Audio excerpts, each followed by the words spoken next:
I actually just got this question and I was like, this is a great video. Is it a good idea to waive appraisal contingencies or not? I don't know what to do. Okay, so let's talk about what waiving an appraisal contingency means. So we often will see this in competitive markets. Sometimes I see real estate agents doing this in non-competitive markets, and it is a huge red flag. And the reason it's a red flag is you should never be giving up any contingency unless you have to. Unless you have to. Because anytime you're giving up a contingency, you are putting yourself in a box. You're giving yourself less options to get out of the contract. And I have seen that before where it's not even a competitive market, but the real estate agent waived all the buyer's contingencies. There was no need for it, but guess what it does? It guarantees that that real estate agent's gonna get a paycheck because the buyer has no way out unless they lose their earnest money, which generally in those circumstances, they do a big check there too. So number one, do not waive anything unless you're in a competitive market. Of course, talk to your real estate professional about this, but as a lender, when I see that, I cringe so hard. Okay, number two, let's say you're in that competitive market and everybody's waiving appraisals. So waiving an appraisal means that you're saying, hey, no matter what the property comes in at, I will buy it at the purchase price. So if you're in contract for $600,000, you waive the appraisal comes in at $550,000, you are responsible for finding a way to still buy that house at $600,000. Now, sometimes people go, okay, well, I'll still do it. Okay, here's what you need to know. As the lender, all of my loan terms are based off of $550,000. So if you're doing, a 3% down program, it's gonna be 3% off of $550,000, the appraised value, not the $600,000 you agreed to, okay? VA, I'm not gonna go over $550,000. $550,000, it's either the purchase price or the appraised value, whichever is lower. That is how VA works, okay? So you need to know this because a lot of times buyers, no one explains it. You fill out an offer and then you're like, oh my God, what do I do? So let's say that you're like, okay, I get it. The lender's gonna treat it off the appraised amount, so anything between that I'm responsible for.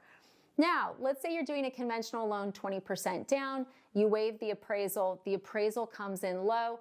Hopefully at that point, the lender's able to rework your file to do 10% down if you don't have the money to bridge.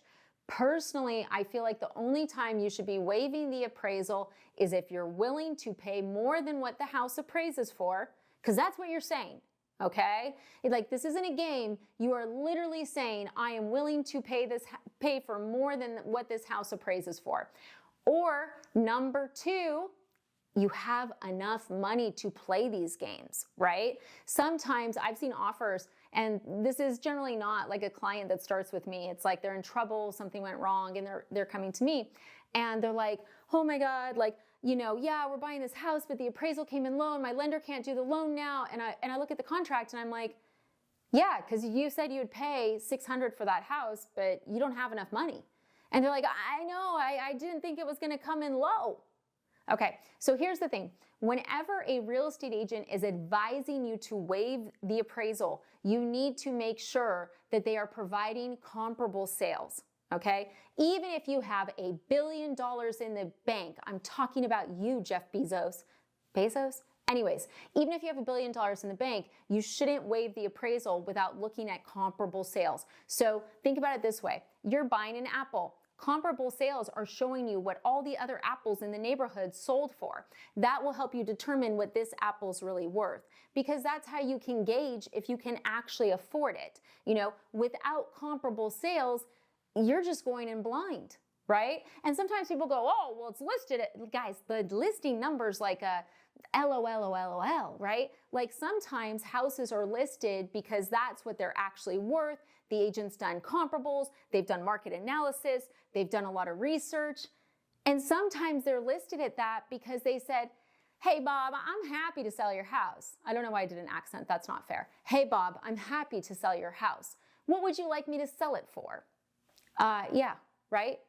Okay, Bob is like on crack, okay? He's been on crack for years. It's a problem in the family. Everybody's worried about him. He wants $1 million, okay? His agent never pulled comps, doesn't care. She's just trying to get the listing. So guess what? Bob's house is listed at $1 million. You're looking at it going, gosh, I really like that house. Your agent's saying, let's waive appraisal. But if anyone had actually pulled comparable sales, they would know that Bob's crack den is only worth $700,000. This took a really druggy turn. I agree. DARE, drug abuse resistance education. If you know, you know. If you had the shirt, you're awesome. If you didn't, youngins, look it up. It was a vibe. Don't be Bob, okay, for a variety of reasons. So you want to make sure comparable sales are involved. Do not trust the listing price, right? The listing price could be based on anything. And even though, like I was looking at the Florida State education for real estate agents, and it's like you should always be proposing what the realistic price is, blah, blah, blah, blah, blah, ethically. And I was just thinking back to all my years in real estate, talking to realtors going, hey, like that price is crazy. And they're like, I know, but they wouldn't do it for less. So we're just going to list it for that. And then when it doesn't sell, we'll just drop the price. We have to work him down. They're not supposed to do that, but it's really common. So here's the deal. If you waive your appraisal, make sure that you're talking to your lender before you do so. Make sure you're in a financial position to do so. Make sure you understand how much you're potentially opening up your wallet to, right? Because look, would I pay $2,000 more for a house? Sure. Would I pay $50,000 more for a house? Probably not. 200? No, maybe 50. Maybe not. It depends on the price of the house, right?